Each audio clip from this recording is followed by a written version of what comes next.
Още в първия работен ден на 43-то Народно събрание партия „Атака“ внесе в деловодството на парламента 43 законопроекта и решения.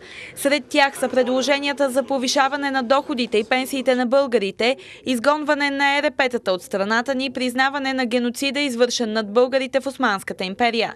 „Атака“ ще стои пак като скала над мътната вода, като последната крепост на българския народ и няма да падне, защото тогава пада България, а Бог няма да позволи това да бъде Божията благословия над родината ни България. Това заяви по време на изказването си лидера на националистите Волен Сидеров. Първо искам да благодаря на всички българи, които разбиха сценария на тези избори. Защото сценария предвиждаше ГЕРБ да има пълен комфорт и да има подкрепата на послушни парламентарни групи. „Атака“ да не бъде в парламента, за да не смущава тази идилия. Благодаря на всички българи, които разбиха този сценарий и показаха, че българският народ е умен и мъдър.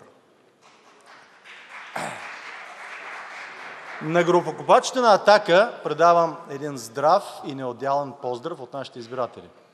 И им припомням старата българска поговорка: който гроб копае други му, сам пада в него. И понеже припомням поговорки, сещам се за един стар, също така от близкото минало народен виц. Попитали Радио Ереван, кои са повече от китайците? И вездесъщото радио веднага отгоре: мераклиите. Напоследък, последните 2 десетдневки, ние видяхме толкова много мераклии за вас, че веднага възникна логичния въпрос: а могат ли? Защото когато искаш, трябва да можеш. Ние видяхме дори мераклии, които се предлагат без да ги искат. И такива картини имаше. Но когато поискаш, трябва и да можеш. Ако един мъж има еректилна дисфункция, той най-красивата жена няма да му помогне. Просто ще си остане с желанието.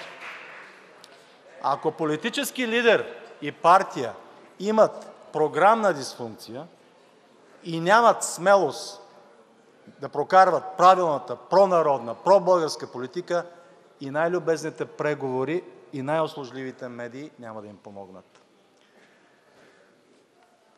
Днес в 43-то Народно събрание имаме 49 партии, освен „Атака“. Аз категорично се съмнявам в моженето на тези 49 партии, защото ние вече сме ги виждали във властта. Всички те по една или друга форма са били във властта, държавна или общинска. А някои са били в цялата власт, владели са цялата власт. През последните 2 десетдневки проглушиха нашите уши, тези 49 партии, с думи за национално съгласие и висока отговорност. И аз питам, защо когато бяха на власт, те не проявиха висока отговорност и национално съгласие? Защо не подобриха живота на българите, а го влошиха? Как да им вярвам сега, след като вече сме ги виждали на власт, много от тях направиха много големи поразии на България и заслужават разследване и санкции, а не нова власт. Този въпрос, дами и господа, ще се стоварва от тази трибуна тук, редовно, всяка седмица, всеки месец, като вода от скъсан бент. Така ще се стоварва. Ние ще го задаваме редовно. Ние ще бъдем пак в своята функция на коректив и ще приземяваме всички политически хвърчела, които сега се реят в облаците на наречените така евроатлантически, аз ги наричам лакардии, ценности, псевдоценности, защото такива ценности няма. Има християнски ценности и никакви други. Битката на „Атака“ е последователна и неотклонна. Наша болка и грижа винаги са били и ще бъдат интересите на унижените и оскърбените българи. А те са мнозинство в днешния момент, те са преобладаващото мнозинство в България. Преобладаващото мнозинство не са нито банкерите, нито добре облечените бизнесмени, те са малцинство, те са много малко, дами и господа. Огромната част от българския народ живее зле. И това трябва да бъде проблем номер 1 на всички политици, които управляват. Ние ще следим това да е така. Ако не е така, ще го казваме. Ние вече действаме, не само говорим, и затова вече сме готови, внесли сме в деловодството 43 Нали сме 43-я парламент? 43 законопроекта и решения. Те са внесени и са вече в деловодството. Те се отнасят до най-важните въпроси на българския народ. Не санирането на жилищата, не закона за средното образование, а доходите, минималните доходи, минималните пенсии, изгонването на ЕРП-тата от България, монополите, които пият кръвта на българския народ, връщането на златодобива на златните ресурси в български ръце, не сега, както те са в една чужда фирма срещу 1,5% концесионна такса. Понижаване, мораториум върху цената на тока, предлагахме го и предишния парламент, има го в деловодството, архивите са живи, но беше отхвърлено от трите други партии тогава в парламента. Сред тези решения има решение за отдаване почет на геноцида на българите в Османската империя. Това също сме го предлагали, е било отхвърлено. Има решение за изграждане на енергийните проекти, които са полезни за България. Те са полезни и трябва да се направят. И ние сега ще видим как високоотговорните политици, които ни проглушиха ушите, че са високоотговорни, ще приемат или ще отхвърлят тези решения. Ако ги отхвърлят, те ще покажат, че не са високоотговорни, а само така са говорили, на думи. Ако ги приемат, ще ги признаят, ще кажат, да, има еволюция във вас. Благодаря ви за това. Но всичко това предстои да го видим. Нашите предложения са народополезни. Те не са полезни нито на някоя банка, нито на някоя олигархи. Те са полезни за народа. Така е била нашата политика 10 години. И сега няма да се промени следващите години.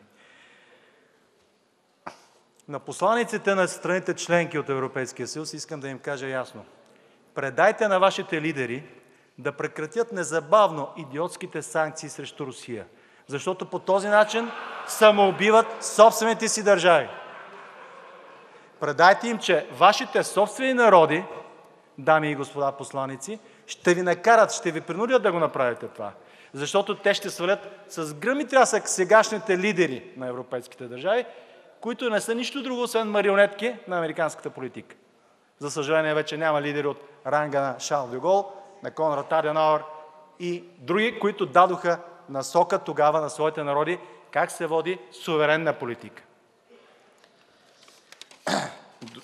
Крайно време е ръководствата на държавите членки на Европа, на Европейския съюз, да спрат унизителната, васалната политика спрямо Вашингтон. Да започнат да водят суверенна политика, собствена политика, в интерес на собствените си държави. Ако не го направят, нещата отиват на зле. Защото да се следва безпрекословно американската политика, да се играе американската игра днес, да се следват болните амбиции на Вашингтон днес, означава, че ни въвличате във война. Достойните народи на държавите в Европа заслужават достойна политика и достойни лидери. Аз съм убеден, че те ще го постигнат един ден. И този ден няма да е много далеч. Сегашният Европейски съюз, за съжаление, не дава такава политика и той трябва да бъде разтурен и да бъде сформиран нов съюз или ново образование на базата на истински демократични принципи, преди всичко на базата на християнските ценности и на базата на истинския народен суверенитет. Сега това не е така и този Европейски съюз не работи за европейските народи, а против техния интерес. Предайте също на вашите лидери, дами и господа, посланици на страните членки от Европейския съюз, че ние, българите, не искаме да ни тикате във вражда и война с нашата освободителка от турско робство Русия. Вече 2 пъти в световната история вие го направихте. Натикахте ни в съюзи срещу Русия и те завършиха с национални катастрофи. Предайте им, че 3-ти път ние това няма да позволим. Това е нашето виждане, ние ще го отстояваме така, както знаем и можем, а вие сте се убедили, че ние можем. Ние не сме някоя безпринципна и безлична коалицийка, а сме Атака. Ние ще вършим своята народополезна работа в този парламент и през това време ще гледаме, както сме гледали последните 10 години, как изтичат в канализацията на историята всякакви коалиции и коалицийки, които се появяват и изчезват. Това сме го виждали и пак ще го видим. Атака обаче ще стои над мътната река на българската политика като скала. Защото е последната крепост на българския народ. И тази крепост няма да падне, защото падне ли тя, пада България. А Бог няма да позволи така да стане, защото въпреки всички глупости, които се извършват в нашата родина, Бог пази България. И нека Божията благословия да бъде над българския народ и над нашата родина България. Дай Боже, амин.